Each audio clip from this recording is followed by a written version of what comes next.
You've won several games since you've been here, but this one obviously different. How's the reaction been different for you and your staff? Well, I mean, for us, honestly, it's kind of the same. I mean, you celebrate on Sunday a little bit, or Saturday night, and then you get to work on Sunday, and you're on to the next opponent. I think it's probably been a little different for maybe our players and the fans, which I understand. But for us, it's a good football team, and so it's always good to beat a good team. And TCU is a really good team, so that part's gratifying. But at the same time, we kind of have to have that get on to the next game mentality as quick as we can. So, most of our focus today has been on, on South Florida and getting ready for those guys. When you look at the success, I mean, obviously you've been here now over a year. Do you feel like this has been like a culture change that you wanted to see? Do you feel like it's better personnel? I mean, how do you kind of explain this draft? Yeah, I mean, I think it's year two. You know what I mean? I think that year one's always hard. Because the players are trying to get accustomed to you, and you're trying to get accustomed to them, and you're trying to figure out where all the pieces fit together, and schemes and everything are guys are just learning what to do. In year two, you get to learn how to do it. I think that's the biggest difference. And so, you start to be able to play faster and make adjustments better. And, our strength and conditioning staff is one of the best in college football. And so those guys have had a big impact on them. We're bigger and faster and stronger. And, and we have 65 new players. And so we have a lot more depth than we've had in the past and more competition. And, I think our players had a sense that we had a chance to have a good football team. And so, I think they've had a really good approach, in terms of being real professional in the way that they prepare and the way they work. And so all those things have helped. But year two is you just go back and you look, and year two is always a lot better. I mean, for me, I think it was, 5 to 8 wins at La Tech, and from Cal it was 1 to 5 wins. And so, I mean, it's going to be significantly better. When you look at Kedrick, I know we talked about him a little bit this morning, but what could he mean for this offense if you do get good news about him? Well, he's a big athletic body. You know what I'm saying? I mean, he's a guy that can really move, and he's got great size. And there's always a little bit of a learning curve, because it kind of goes back to what I was saying earlier. It's year one for him.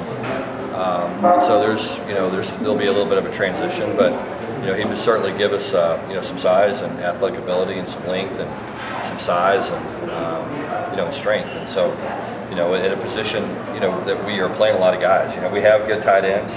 When you look at Kylan and Ben Redding's played really well for us. Ryan Becker's played really well for us, and so we feel pretty good about that position. But Kedrick gives us, he's a little bit bigger than some of those guys and pretty athletic. How do you and your staff balance the optimism and confidence that comes along with a 4-0 start against the fact that there may be something of a bullseye when teams notice that you just beat TCU on the road and you're coming in undefeated? Yeah, I mean, I think the good thing is teams, they watch the film, they see. I think that we've played pretty good football so far. We haven't played in a game yet that we played perfect in, or close to perfect, or any of that kind of thing. But we've been fairly consistent and have done the things that you have to do to win games.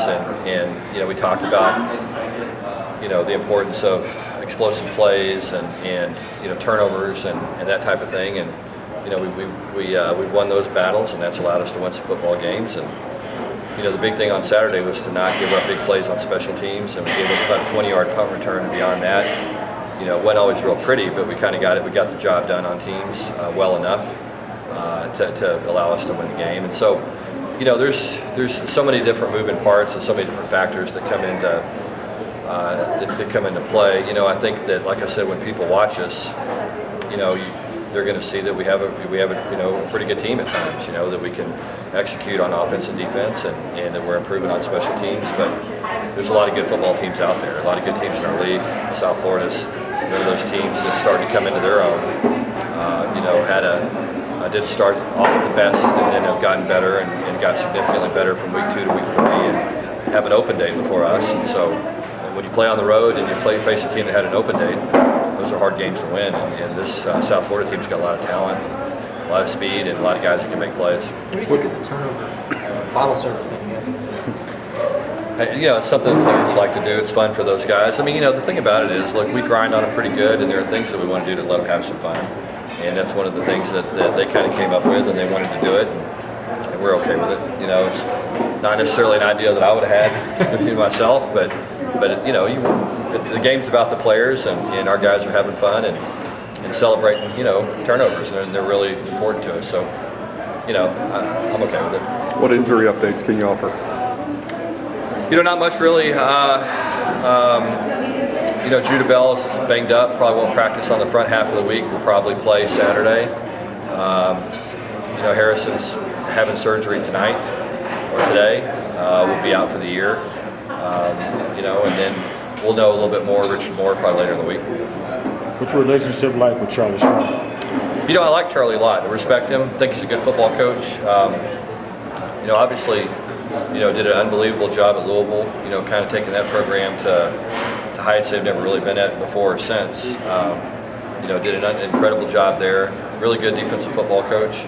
You know, played against him a couple times when I was at Cal, and his teams always played hard and they were ready to play. And you know, there's always a shootout. So, you know, I got a lot of respect for him. Will you or Rhett Lashley have any conversations with Shane about going against his old coach? Yeah, I mean, I'm sure we will. It's something we haven't talked about yet. It's probably a conversation he and I will have tomorrow a little bit. But, you know, I think, you know, I think that because I've been asked, is that going to give him an advantage? And, you know, I mean, it probably does to an extent. But at the same time, you know, everybody gets the film and everybody can see all the plays that you've run and all the things that you've done. And you know, and I'm sure Shane is different now than he was when he played for Charlie. That was a couple of years ago, and you know, he's developed and come a ways as a player. And so, you know, but Charlie did a great job of recognizing the talent that Shane had and going and getting him on his team, and I thought they did a good job of developing him while he was in Texas. I think Trevor's gonna make punting. Yeah, we'll see probably a little bit. I mean, there'll be some times that we punt him, just depending on what we want to do. You know, he's been our guy that rugby punts, puts the ball on the ground. And so there'll be times in games where we want to do that, and some other times we want to hang it up. So it'll just depend on the situation, kind of what's going on in the game and what kind of returner we're facing.